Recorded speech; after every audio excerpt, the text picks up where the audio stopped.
నమస్తే రాడ్రంబోలికి welcome. So ఇది నా ఫస్ట్ మూవీ ముచ్చట అనమాట. చాలా రోజుల నుంచి ఇట్లా సోషల్ మీడియాలో చూస్తున్న కమిటీ కుర్రోలు సినిమా బాగుంది అని. యాక్చువల్గా పెయిడ్ రివ్యూస్ ఏమో అనుకున్నా, ఎందుకంటే అన్నిసార్లు మోసమైనా నేను. ఈ మూవీ గురించి మాట్లాడము. ఓపెన్ చేయగానే ఒక ఊరు పెద్ద మనుషులు కూర్చొని దాంట్లో ఒక తాత చెప్తా ఉంటాడు అనమాట, నువ్వు టెన్షన్ ఉండకరా రే ప్లీజ్, నేను స్టోరీ మొత్తం ఏం చెప్పాను. సో జాతర వస్తుంది, జాతర తర్వాత ఎలక్షన్స్ ఉంటాయి. ఈసారి కూడా శివ ఎలక్షన్స్లో నిల్చుంటున్నాడు అని చెప్పేసి ఆ తాత అనౌన్స్ చేస్తాడనమాట. దాని తర్వాత ఈ శివ అండ్ ఇంకా ఫ్రెండ్స్ కలిసి శివ వాళ్ళ ఇంటికి వెళ్తారు. శివకి ఒక చిన్న కూతురు ఉంటుంది అనమాట. యాక్చువల్లీ ఆమె డబ్బింగ్ అవన్నీ బాగా కేర్ తీసుకున్నారు, మంచిగా అనిపించింది.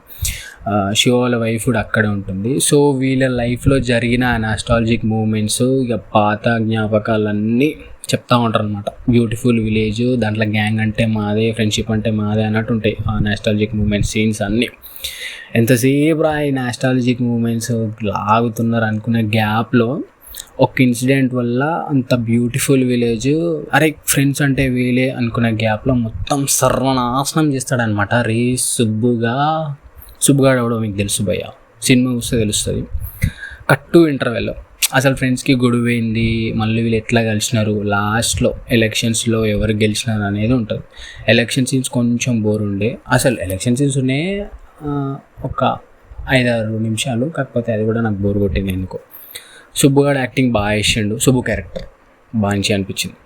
ప్రసాద్ ఉంటాడు కదా, యూట్యూబ్లో వెబ్ సిరీస్ చేస్తూ ఉంటాడు, అన్న కూడా బాగా చేసిండు. ఎమోషనల్ సీన్స్ మంచిగా అనిపించినాయి. సాంగ్స్ అయితే సిచ్యువేషన్ తగ్గట్టు నీట్గా సెట్ చేసినారు. ఇంకేముంది, చూసేయండి సినిమా మీరు కూడా, పని పాట లేనప్పుడు మీరు కూడా ఫీల్ అవుతారు సినిమా చూసి. బాయ్.